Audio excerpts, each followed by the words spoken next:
हरे कृष्णा, राधे राधे। ओम नमो भगवते वासुदेवाय नमः। अखंड सौभाग्य का वट सावित्री व्रत ज्येष्ठ अमावस्या के दिन रखा जाता है।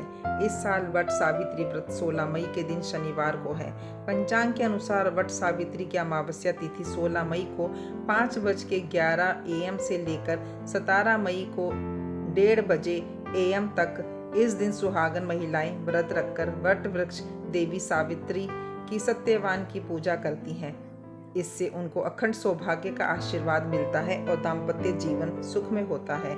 जिन महिलाओं को पहली बार वट सावित्री व्रत रखना है तो उनकी विशेष नियमों का पालन करना चाहिए, तभी आपकी ये व्रत फलित होगी। पहली बार व्रत रख रही है तो आपको वट सावित्री व्रत के दिन ब्रह्म मुहूर्त में उठकर स्नान करना चाहिए।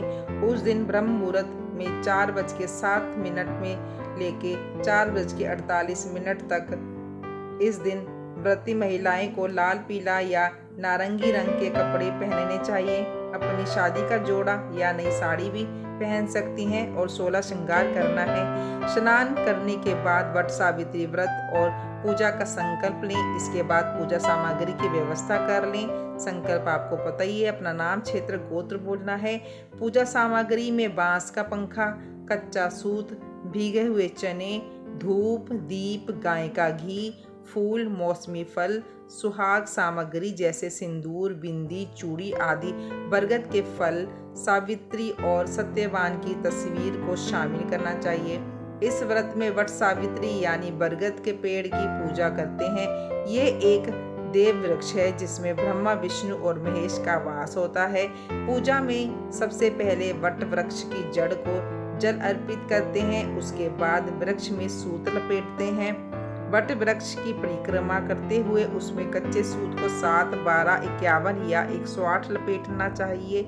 परिक्रमा के समय में अपने पति की लंबी आयु की कामना करें। पूजा के समय चना, फल, फूल आदि अर्पित करते हैं और वट सावित्री व्रत की कथा सुनते हैं। बांस के पंखे से वट वृक्ष और उसके बाद पति को हवा करते हैं। इस व्रत को निर्जला और फलहार दोनों तरह से रखते हैं। आपसे जो संभव हो या आपके यहाँ जो प्रचलन हो उसका पालन करें। कुछ स्थानों पर पूजा के बाद वट वृक्ष की एक कली और एक भीगा चना पानी की मदद से निगलते हैं। पूजा के बाद अपनी सास और परिवार के बुजुर्ग महिलाओं का आशीर्वाद लेते हैं। व्रत पूरा होने के बाद विधि विधान से पारण जरूर करें। धार्मिक मान्यताओं के अनुसार व्रत का पारण करना आवश्यक है, बहुत ही जरूर है, तभी व्रत पूर्ण होता है। अंत में अपनी श्रद्धा और सामर्थ्य अनुसार दान दक्षिणा करें और व्रत से जुड़े नियमों का पालन करें। इस दिन आप जरूर 16 श्रृंगार करिएगा, तभी अखंड सौभाग्य का फल प्राप्त होता है। जरूर आप तैयार होइएगा। तो ये थी वट सावित्री से जुड़ी जानकारी। आपको कैसी लगी?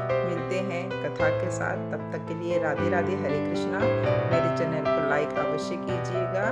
धन्यवाद।